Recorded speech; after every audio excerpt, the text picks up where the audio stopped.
सोलन के मुरारी मार्केट से दुर्गा माता मंदिर में माघ मास के अवसर पर मनाए जा रहे गुप्त नवरात्र का विशेष धार्मिक महत्व बताया गया। मंदिर के पुजारी मदन शर्मा ने श्रद्धालुओं को गुप्त नवरात्र से जुड़ी मान्यताओं और विधियों की जानकारी देते हुए बताया कि ये नवरात्र माघ शुक्ल द्वितीया तिथि से आरंभ हुए हैं। पुजारी मदन शर्मा ने बताया कि यद्यपि अंग्रेजी कैलेंडर के अनुसार नया वर्ष शुरू हो चुका है, लेकिन हिंदी पंचांग के अनुसार ये वर्ष का अंतिम नवरात्र होता है। इसके पश्चात चैत्र मास में हिंदू नववर्ष के साथ चैत्र नवरात्र का शुभारंभ होता है। इसी कारण माघ मास के गुप्त नवरात्र का विशेष आध्यात्मिक महत्व माना जाता है। पुजारी मदन शर्मा ने जानकारी देते हुए बताया कि वर्ष में कुल 4 नवरात्र होते हैं। इनमें चैत्र और शारदीय नवरात्र अधिक प्रचलित है, जबकि माघ और आषाढ़ मास में पड़ने वाले नवरात्रों को गुप्त नवरात्र कहा जाता है।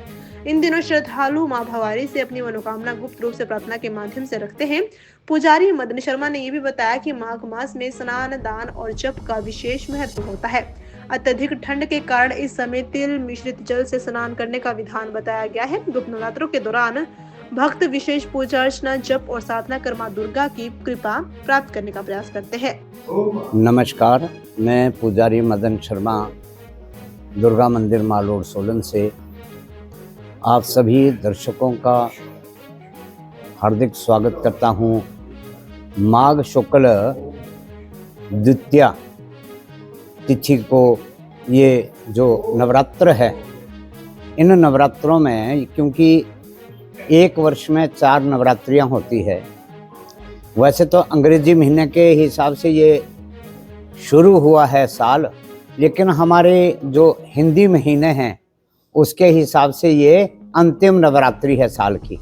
इसके बाद हमारा साल जो है वो शुरू होगा अपना चैत्र मास से, और चैत्र मास आता है जैसे 19-20 आपके मार्च से प्रारंभ होगा और 9 दिन की नवरात्रियां जो है चैत्र मास की शुरू होगी। लेकिन मास ये जो वर्ष का अंतिम नवरात्रियां हैं, माघ शुक्ल द्वितीया है आज, क्योंकि 2 नवरात्रियां प्रचलित है और 2 जो है वो इतने प्रचलित नहीं हैं। माघ मास और आषाढ़ मास की जो नवरात्रियां हैं वो गुप्त नवरात्रि के नाम से जानी जाती है, क्योंकि इसमें मनोकामनाएं भी गुप्त होती है। मनो की जो कामनाएं हैं वो लोग गुप्त रूप से माँ भवानी के सामने रखते हैं, और इसके लिए जो भी मंत्र जाप है।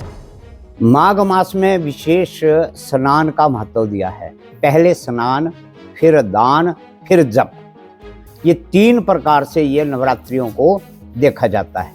तो इसमें मुख्य स्नान जो है तिल के साथ, क्योंकि जो दिन है वो अति मतलब ठंडक के दिन है, इसलिए तिल के साथ ही इसका स्नान भी किया जाता है। और ये नवरात्रियां जो है ये गुप्त रूप से, जिनकी मनोकामना कोई गुप्त होती है उसके लिए लोग अपनी मनोकामना करते हैं। स्नान, फिर दान और फिर जप। इसके जो ये रूप है, क्योंकि जो पंचांग है जिसके 5 अंग है, दिन, वार, नक्षत्र, योग और कर्ण, इस आधार पर जो है ये हमारा पंचांग बनता है। पंचांग के आधार पर ये अंतिम नवरात्रि है।